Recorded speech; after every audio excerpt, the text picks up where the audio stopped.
When my kids were wee ones, knee-high grasshoppers, one of my jobs, I had one of the best jobs of all in raising children. I got to read them their bedtime stories. And I still remember some of those stories, especially, I don't know if anybody else would have ever heard of this, Slinky Malinky, about a mischievous black cat, was my favorite. But there was one book that I remember so clearly because the theological wisdom behind it was so incredible. I don't remember the title of it, I don't remember who wrote it. But it was an adaptation of the story of three blind mice. So in this story, three young mice move into a new neighborhood. And they go around the neighborhood and they try to make friends with all the other animals that live in the neighborhood, who are all off by themselves. So the frog is off by herself, and the birds are off by themselves, and nobody will associate with the mice. They're all too busy. So the three mice decide that they're going to instead entertain themselves by putting on a play. Can you guess which play they put on? Three Blind Mice. Which isn't a big play. There are three mice and one woman, the farmer's wife. But as they're planning to put on this production to entertain themselves, the other kids in the neighborhood, the other animals, start to take notice. And they start coming to the mice, and they say, "Can we join you?" Well, the mice, who are still a little bitter at being shoved away earlier, told to go away earlier, consistently say, "No, there is no room for you in this play." Until one of them has an epiphany and starts to look at the personality of each animal that's come, and starts working with the other two mice to add roles to the play. So the first one, a female bird, became the farmer's wife. Then they added a male role of the farmer.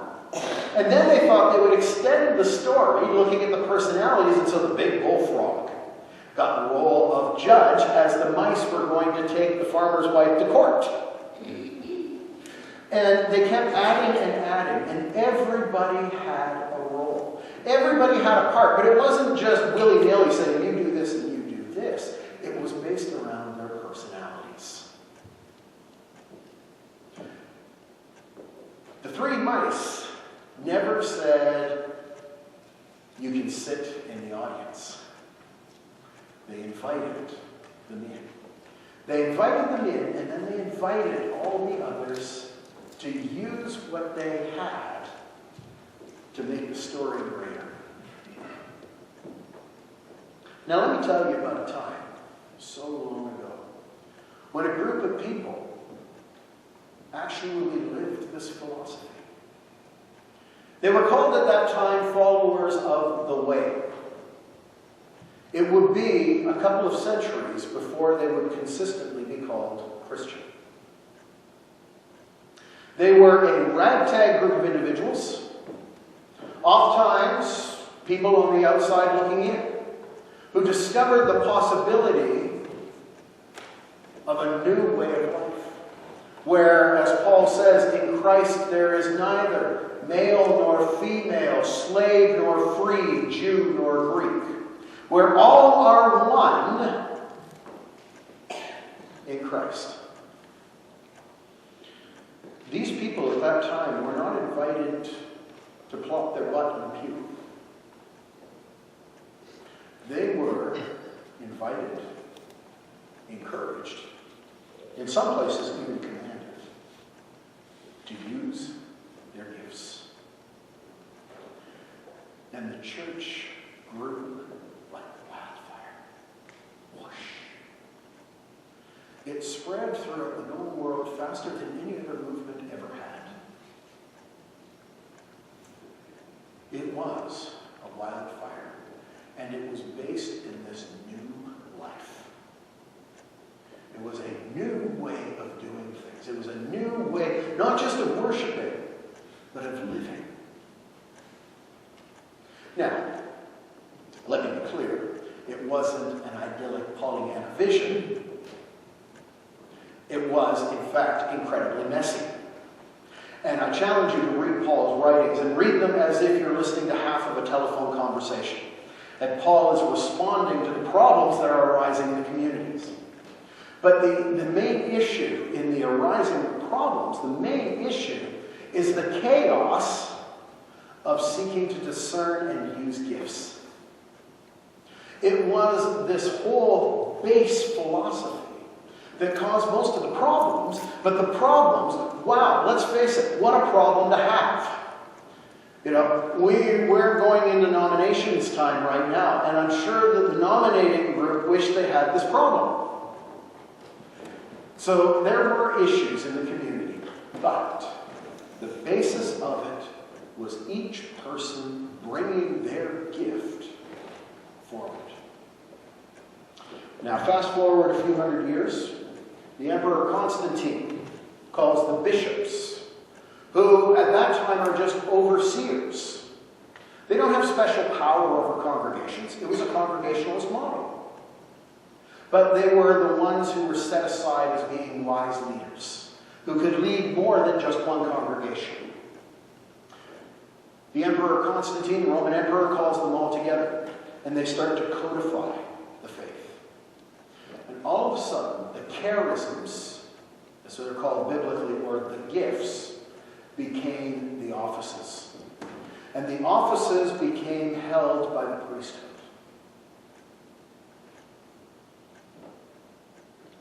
Now, the church grew in that time, but by and large, other than some fringe sects within the group, Christianity grew because people had no choice. If you had a baby, because you lived in a parish, that baby belonged to that priest and that parish. There was no ifs, ands, or buts about it. And in fact, just at times it could get really ugly before this if you proclaimed Christ. You know, now at this time it could get ugly for you if you didn't. But the point is, though, we lost something in a philosophy, in a philosophy that failed. And we are now seeing, it's taken almost 1,700 years, but we are seeing the failing of it. As most of our mainline congregations see themselves as working to raise enough funds to pay staff to do ministry. Hey, we pay a minister to do the mission work. We pay a minister to do the pastoral care. We pay a minister to do the preaching.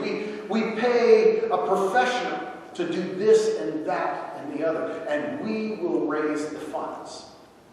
Now, if you have the gift of being able to raise funds, God bless you. It is a very crucial gift to have. And it is a very powerful gift to have. And if you have it, please, on behalf of the church, I say, use it with all diligence. But a lot of us don't have that gift. But the church structure has become, under this Constantinian model, such that people are called to raise the funds to pay for ministry to happen. And ministry happens as long as people can raise the funds. And what we're seeing now within our own denomination, which is wonderfully, beautifully poised to reach into this present world, a theologically non-sectarian group, so we encompass theologies wide and far, but generally socially liberal, which, by the way, is the vast majority of the Canadian population. We are poised to reach into the world in a way that a lot of other churches are not. And here's a frightening statistic for you. We are closing one church a week. We are closing over 50 churches a year. Now, right now, we've got 2,500, so it's, we'll think about that tomorrow. And then tomorrow comes. And you've got to ask yourself, well, who's next? So right now, it's mainly the rural congregations, the outlying congregations, as our culture has urbanized. But it's not stopping there. We are seeing urban churches dying. We are seeing the diminishment of the churches that we would think have the greatest potential. Looking at the United Church here at St. Thomas, 4 congregations. We're down from 5. We're down to 1 already. We are in a city that you can get from one end to the other in 10 minutes.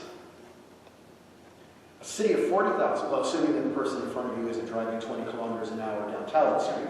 But other than that, you can get from one end to the other in 10 minutes. 40,000 people, probably about 28,000 of them have not attended church, do not belong to a gathering, a Christian gathering, but are not unfriendly to the good news of Jesus Christ.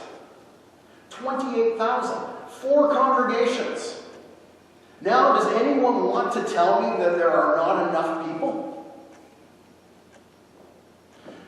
Some of you may remember a time when this church was packed for 2 services. I think even at one point there was 3 services a day, was there not? I'll look to our resident historian. Another gift Dave has, by the way.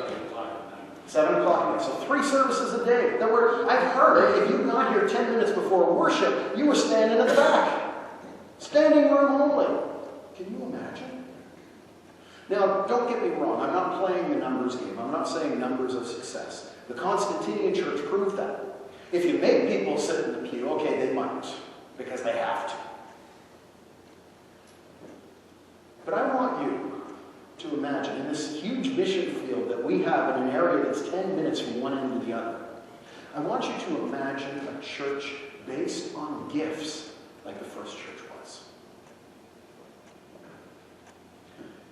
And I'm going to bet you're going to have a hard time for a particular reason. It's because of this question. I'm not gifted, am I? I'm not gifted. That tends to be where we usually stop. And culturally, and of course it doesn't help how our faith has been used as well, which has lifted up the spiritual quality of humility, has led us to deny our gifts. 9 times out of 10, if you say to somebody, you are talented at, they'll respond, oh no, I'm not. Or, here's the more insidious one, somebody else is better. I can't tell you how many times I've said to a lady, to a woman, you look very nice today. Oh no, so-and-so is so much prettier. So what? The basic reality in life is, yes, there's always going to be somebody who looks better, who dresses better, somebody who smells better, somebody who is more talented, somebody who's more gifted. That's a reality of life. 7 billion people plus walking the face of this earth. Somebody's going to exceed you in some area. Big deal. That doesn't take away from your gift. That doesn't take away, here's the crucial point, from how the Lord has gifted you. Not a gift in a box that you can shake and rip open the paper, but a gift that's been given to you to touch somebody else. That is what we're here for. That is the call of the church. Now, the failed experiment of the Constantinian church is long dead. Too many of our congregations are propping it up in the corner and trying to make it look alive. It is dead. And the churches that are going to succeed past this are the churches that reclaim the idea of giftedness. Not of funding a ministry, but of people doing the ministry. Of people using their particular gifts for the sake of the community. Now, we are blessed. We are blessed here in this gathering. We have so many gifted people. I'm looking at roughly 60, 70 gifted people right now. That means each and every one of us. Now, some of the gifts are big. Some of them are small. Size doesn't matter. We have people who fix boilers in here. And by the way, I do have to say, they save the church a whole whack of money by doing so. For which we thank them. We also have people who do small things. A little thing right out in the fellowship hall here changes the whole feel of a room. Because somebody used their gifts. Because somebody used a gift making a cookie. Have all of you seen the cookies at the far end? The sugar cookies? With little Pez sandals? Talk about a gift. Now you may say, oh, that's not a gift to do that. If so, you're denigrating the gift. Because I can tell you, there is no way on God's green earth I would have the patience to sit there and draw the sandal line in icing on a Pez. That is a gift. And for that, wow, a little thing, very little thing. You got to pass by and look at it. But boy, does it bring a smile to your face when you see it. See, this is what I mean. Now, we are so gifted, and we're in a good spot. Congregation, Central United is in a good spot. But we've got to move further on it. We've got to move further, not in thinking about what committee folks sitting in the congregation can sit on. But instead, we've got to be thinking about what gift do I have that I can touch you in the moment. Some gifts are big, some are small. Some people say, wow, about somebody who can stand up in front of a gathering and speak. One of the top 5 fears in North America is speaking in public. And preachers generally have no fear whatsoever. Although there is a notable exception. I've got to quickly tell you about this. John Ortberg, who is now at a big Presbyterian church in Silicon Valley, California, came out of Willow Creek. When he started in a small church in the Appalachian Mountains in Tennessee, would consistently faint the moment he started to preach. He said that church had never grown so much as people were screaming to see the fainting pastor. But by and large, preachers have no fear about speaking in front of others, and other people are amazed at this idea. But a small gift is just as important. In fact, if we take a quick look at Paul's list here, we notice proclamation doesn't come up at the top. What's at the top are wise counsel, clear understanding, simple trust. Now, simple trust, my friends, is faith. Interesting little sidebar. Faith is not something everybody has. It is a gift given by the Holy Spirit. We say in our church structure, you have to believe, you have to have faith. Paul says faith is a gift given to certain people to encourage others. Interesting aside. Proclamation falls way down at the bottom of the list here. It's not his first and foremost thought. And it shouldn't be ours either.